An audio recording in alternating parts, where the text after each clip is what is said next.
There is nothing more frustrating than watching a character as smart as Nami suddenly turn into a sitting duck the moment she steps off the ship. Because what do you mean the same Nami who stood her ground against Arlong, who saw the horrors of Thriller Bark, is somehow now terrified of a Lego castle? To the point where she can't even get up? But don't get me wrong, it's not that she's weak or useless, it's just that over time, slowly but surely, she has lost her edge. And today I want to show you exactly where her writing fell off.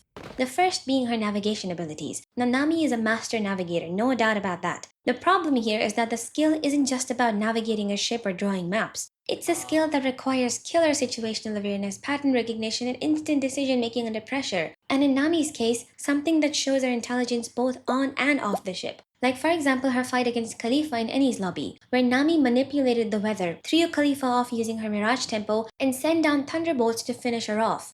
But now in Elbaph, you expect me to believe she can't take down a little kitty cat, even with the literal beast of thunder Zeus under her command? I get now that Zeus is bound to Nami's climate act, he can't move around freely like he used to with Big Mom. But this is Nami we're talking about. Why is she only ever shown bribing the gluttonous cloud with more clouds, and that's it? This is the same Zeus who has carried the weight of Big Mom, who can traverse hundreds of miles instantly and send lightning bolts in every direction, and yet somehow we barely get to see his potential now that he is with Nami. My issue here isn't that, oh, I expect Nami to be a frontline fighter, of course not.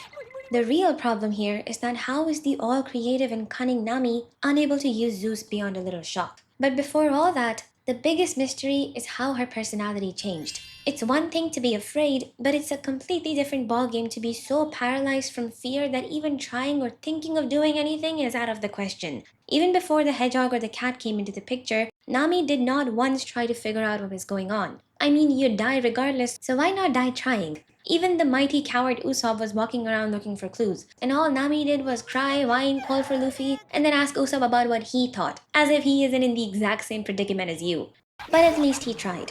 Nami now reacts more than she acts, is background comic relief outside of the rare navigation that she does, and acts like she just joined the crew. Years of development, thousands of chapters of growth, and yet when the time comes, all we hear is wailing and crying. It's just sad to see such a wonderfully written character be reduced to gag. There's a term for this called Flanderization, where a character's essential traits are oversimplified to death, slowly turning them into a shell of their former selves, like Nami representing fear and fan service, Sanji taking up the simping gag, Usopp being the evergreen coward, and Zoro the cool, nonchalant voice of reason who can't walk in a straight line. And let's not forget to address the elephant in the room. Nami's design. But before that, my question here is that what role does that sword play? It's just about useful as Rebecca's armor. Just hand her a gun at this point. The Elbaph fits are also some of the worst I've seen. It's not even a question of modesty or elegance, but plain practicality. Her skirt is literally 3 pieces of cloth and a whole lot of anime physics, and bam, you get nothing. Nami just feels like an empty doll now, who only contributes in looking pretty and pretty non-functional off the ship.